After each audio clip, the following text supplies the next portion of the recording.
யதார்த்தத்தில் இது எவ்வளவு சிக்கலானது, நெருக்கடியானது அப்படிங்கிறது நாட்டில் இருக்கக்கூடிய ஒவ்வொரு நபருக்கும் தெரியும்.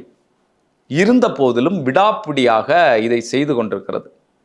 இப்போ நம்ம விஷயத்துக்கு வாரதுக்கு முன்னால இந்த எஸ்ஐஆர் அறிமுகப்படுத்தப்பட்ட போதே, மேற்கு வங்கத்தில் இதை நடைமுறைப்படுத்த ஆரம்பித்த போதே அங்கே பல இடங்களில் அச்சுறுத்தல் காரணமாக, அதாவது அங்கே இவங்க பேசக்கூடியது, அங்கே இருக்கக்கூடிய பிஜேபி சுவேந்து அதிகாரி, பாஜகவினுடைய மாநில தலைவர், இவர்களெல்லாம் பேசுறது அங்கே இருக்கக்கூடிய இஸ்லாமியர்களை, வந்தேரிகளை நாங்கள் இந்த பட்டியலிருந்தே நீக்கிடுவோம் எஸ்ஐஆர் நடைமுறையில் அப்படிங்கிறத பேசுகிறார். குறிப்பாக பங்களாதேஷ்லேருந்து புலம்பெயர்ந்து அந்த நெருக்கடியான காலகட்டங்கள்லேருந்து இங்கே வந்த லட்சக்கணக்கான நபர்கள் இருக்கிறாங்க. அவர்களை தாய் உள்ளத்தோட இந்தியா ஏற்றுக்கொண்டது.